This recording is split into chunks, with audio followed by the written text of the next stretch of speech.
Hey, oozes and bunnies. This is a preview of the most recent Party Planning, an extra podcast that the Join the Party crew makes for our Patreon. If you want to listen to the whole thing, go to patreon.com/jointhepartypod. Check out this preview.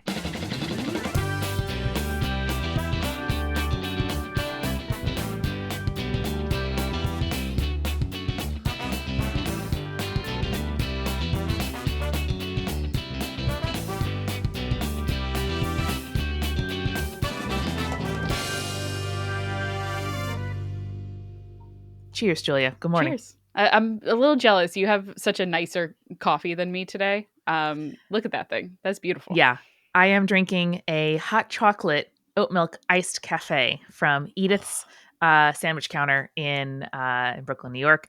It tastes like very dark cocoa, oat milk, tahini, and a bit of coffee. So good. I love the tahini aspect of all the coffees that they make, and the idea of like dark chocolate with tahini is actually very appealing. Yeah, it's halva, like the sesame based dessert. So good. So good. I just have hazelnut coffee. Also good. Also a nut. Bit of sugar, but no. I've been doing no creamer or anything like that lately because usually Jake uses it all for his cereal. And honestly, like the almond milk has not been doing it for me lately. It as just an aspect of coffee, but I really like this. I think the brand's called Cameron's, and they do like a vanilla hazelnut like coffee pod that's also biodegradable, which is the only reason I order them. But yeah, they've been good lately. But they're like, when they're not on sale, they're like $1 a pod, and that's ridiculous. So we try to wait for the sales. Sorry to hear. I am very excited to be here doing party planning with you. I know I have no idea what we're doing, except that I've brought up the dice that I need, and I'm excited to see. Yeah, I did tell Amanda, you're going to need a 21-sided die. A casual D21, you know. It might actually need to be a D22. Hold on, let me count real quick. This is doable. I have here rollthedice.online, and I can roll anything you want.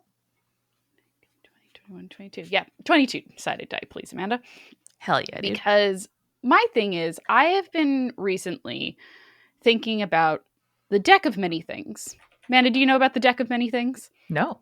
Is this a fancy name for tarot cards? Well, so the deck of many things is one of these like very classic D&D items where it's basically like, this is a deck, only has 13 cards. Well, actually, sorry, I'm reading off of Roll20. It says, usually found in a box or a pouch, this deck contains a number of cards made of ivory or vellum.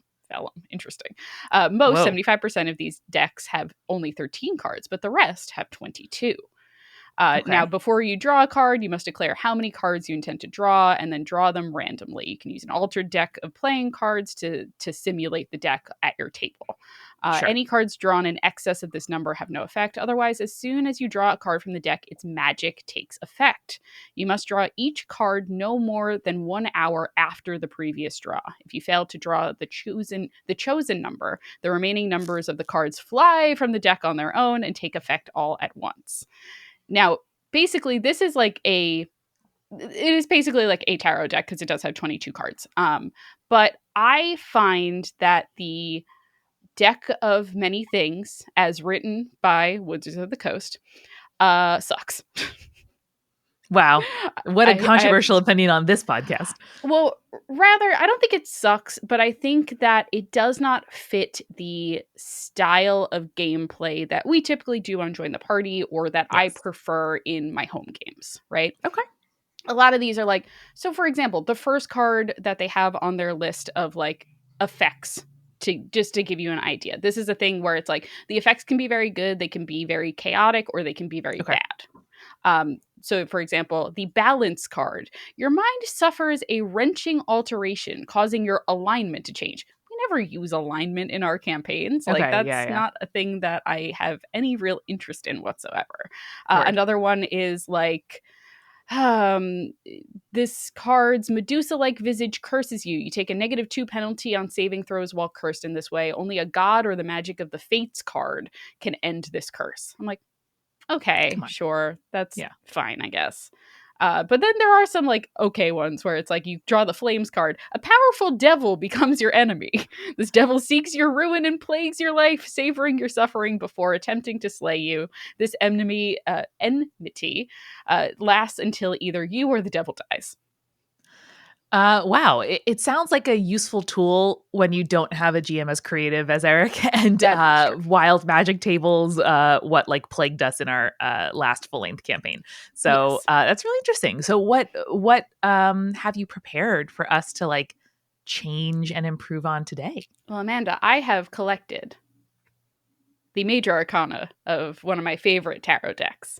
And what Beautiful. I'm going to have you do, and again, these are not like beat for beat actual tarot cards that are in the deck of many things. Like there are some that overlap, like the Fool, and like, but then they have the Fool, the Idiot, the Jester. I'm like, why do we need 3 of those? That makes no sense. So there's a lot of them that are like not exactly tarot deck. So I Okay. wanted to at least to like get a couple of cards in. Maybe we can make this into a series or something like that. But I wanted us to create our own deck of many things that fits our play style on Join the Party, based off of Ooh, the tarot deck, the Major Arcana.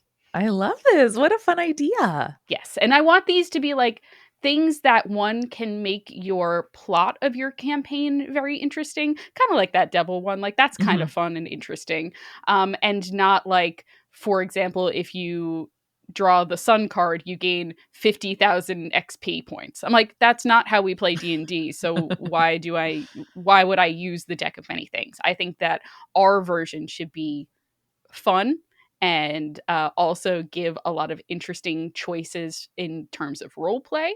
Cool. And yeah, I think that's the long and short of it, Amanda. I'm into it. So shall I roll my D22 and see where we start? Please do. All right. Hitting the roll button. Oh, it's a 22. Ooh, okay. So I'm going to say that the 22 is actually the 0 card, which is the Okay. Fool, Amanda. Oh, all right. So tell me a little bit about the Fool and Tarot.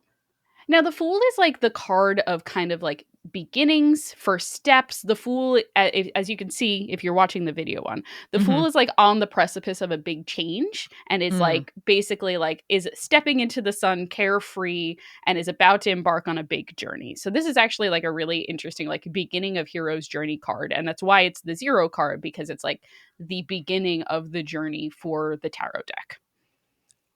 First thought right off the bat, Julia, change your class. Not multi-class. Ooh, Change your class right fully now. change your class. I Fully like change that. your class. You're like, okay, is it something that you think the players should have randomized, or do you think that Yes. it's something where it's like, oh, you're going to work with kind of like you did in campaign 2, where you're going to work with your DM to figure out what that means? I said yes too soon because it was really fun. But no, I think you work with your DM to choose a new class because, like, yes, this is a thing that's kind of been foisted upon you, but Mhm. you should take it as an opportunity to try something new. Maybe depending on the exact campaign and the dynamic. Like, I'd probably be excited if Eric gave me like 2 choices versus with multi-tool. He just said like start again and like choose something different. And I got to choose on my own. But in that situation, I also wasn't like knowing this could be an outcome. Like for me, the intrigue of the deck of many things, as you've described it, is that you could have a positive outcome. And if you're reaching for it, either you're so desperate that even the bad effects are going to be worth it, or you need, I don't know, like you're just like aching for punishment. So part of me wants it to be a little punishing, and part of me wants it Mhm. to be not a choice. Yeah, I think there is very much a balance with the deck of many things, and that's what appeals to players, is that like it is really kind of a roll of the dice. It is a gamble, and it really is an interesting one for chaos players in particular. Like Yeah. Brandon would probably have a lot of fun with the deck of many things. Let's be Yeah. honest. He probably would. So, apart from that, the new beginnings, I guess depending on what kind of class you are, you could obviously also change your subclass, or if you're, change your deity or change like the source of your magic if you're a magic user. But for me, that's like the extreme that I'm going to. No, I think first thought, best thought in that regard. Like, I think it's one of those things where maybe nothing happens at first, and then the DM after, like, maybe you're like towards the end of your session or something like that, or you take a little break and you're like, all right, everyone long rest. And then the DM pulls that character or that person aside and says, when you wake up, you are going to be a different class. Decide what that is going to be. Oh my God, that's so thrilling. I'm getting a little sweaty in my sweater. I love it. I know. You're like, oh, what do I do? What do I do? I love it. Imagine that at like an actual table too, like being like, all right, everyone long rest. Hey, Derek, you want to like meet me in the kitchen real quick? You pull out a full empty character sheet. Yeah, exactly. Oh my God. Or like Derek, you're like, yeah, Derek, you wake up, Derek's like, cool, I'm gonna, like do my daily, incantation. And he's like, no, you're not. No, you're not. You have a sword now because you're a fighter. Fuck you. Hey, Derek, you have, you could turn into a butterfly at will. Yeah, you're a druid now, Derek. Sorry. I really like that. I think that's... Hey, Derek, when you get angry, you become a cloud of bees. I hope that's okay for you. Is that cool? It would also be really funny for... And I think this is really fun. I've seen a couple of people talk about that. But like having basically like a blacked out character sheet. And like it's only until you like start rolling for things that you discover what your pluses and your abilities are.